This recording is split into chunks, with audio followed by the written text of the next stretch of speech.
Welcome back to my channel. If you're new to this channel, hello and welcome back. Has anyone noticed that there's now a trend that is going on in Nigeria, what I call the fear of Obi phenomenon? You know, when I see the things that are happening, with anyone who does not know, Nigeria went through our presidential election and we're getting ready for the governorship election. This election took place, it was marred with a lot of irregularities. Nigerians are still challenging it. A lot of people are still angry with what is been happening with the old order and the old system that we have. But there is something I just noticed, right? And that is what I call the Peter Obi phenomenon, or the obedient phenomenon. And that is the fact that it seems as if since after this election, suddenly most of the governors, most of these elected officials have suddenly woken up.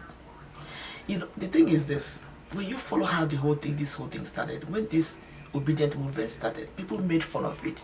Most of these other big political parties, the APC and the PDP, they actually underrated it. In fact, at point they started saying, "Oh, these are just four people tweeting in a room." After a while, they say it's internet vibe, it's internet sensation, whatever. They called it all sorts of names, and as they were busy trying to castigate, as they were busy trying to figure out what this Obi phenomenon is, there was a very terrestrial move by the youth like never before in Nigeria. This move was going even up until like few weeks to the election. Many of them still do not believe that there is anything that's going to come out of this obedient movement. But tada, on the 25th of February, they saw what they never expected.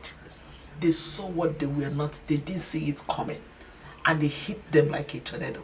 It's so much the obedient movement hit them like a tornado that Nigerians trooped out in their numbers to vote.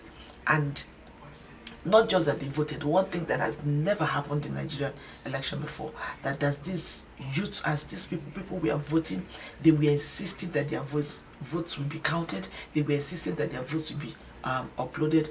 Every other thing that happens is history. We all know. And up until today, the election is being challenged. They saw this move, like I said before, they did not expect it coming.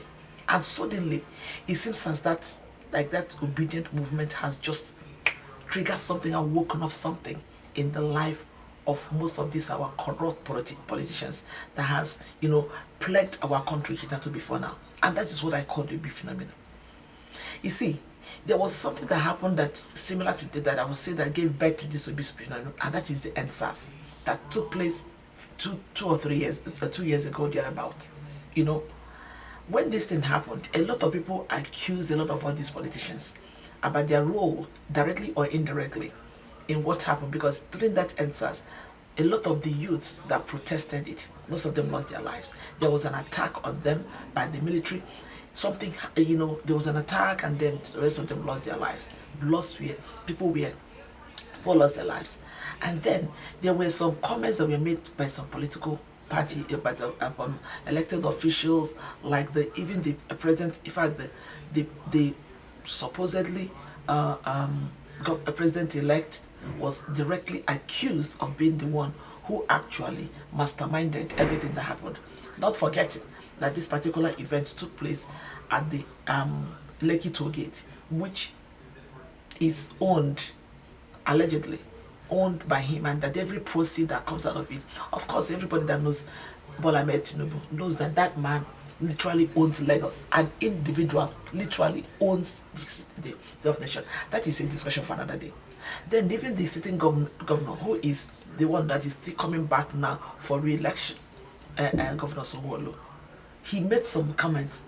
There's one other guy, that is Desmond Elliot. Desmond Elliot, as of you who do not know him, is a movie actor who later went into politics, and today he's a member of the House of Assembly. With the roles that all these people played, it angered a lot of people. And from the time the answers happened up until now, these people have not said it, because before now, it has been like business as usual. All these politicians, they do things, they know they can always do things and get away with it. But then the Obi phenomenon came, hit them like a tornado. And now you see all of them. Nigerians will say they began to run kitty kitty. They began to run kata kata. When you look at everywhere now, you see all of them.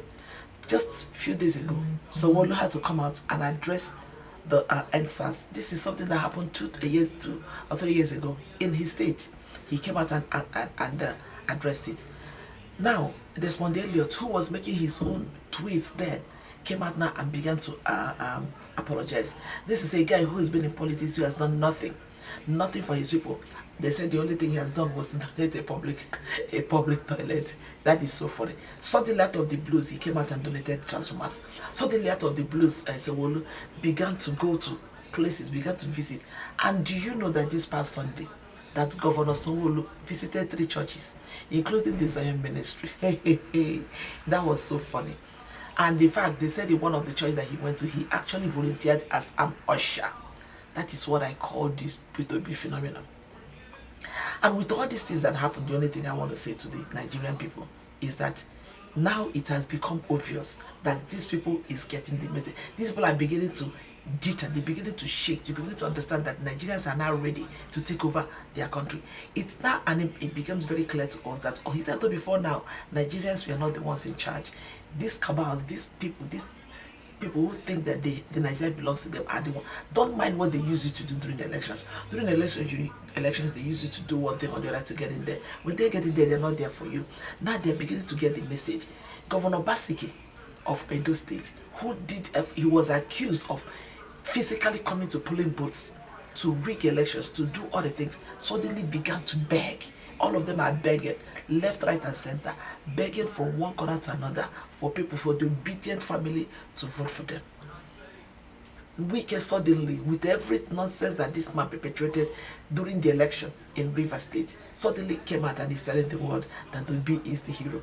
That man made a statement that, and he said that Obi is the hero, that if Obi did not come out, Tinubu wouldn't have won. You see, this is what I call the Obi phenomenon. I'm coming to make another video to actually analyze Wike's comment, because it's like a lot of people do not understand exactly what Wike said in that comment. But what am I trying to say? The obedient movement has awoken something in Nigerians. It has awoken something in Nigeria, and it has awoken something in the life of these our corrupt leaders. And one thing I have to tell people, please keep the momentum going. Keep the momentum going, because until you get up and say I am, nobody will say you are. Nigerians have woken up to say we are, and now these people are beginning to understand these people really mean business. Because before now, like I said, they didn't know that Nigerians mean business, but now they know that Nigerians mean business. Do not let the momentum down. Keep it moving. 18th is coming. Go out there and vote en masse. Let these people get the message that enough is enough. It is time for Nigerians to take over their country. Thank you so much and have a blessed day.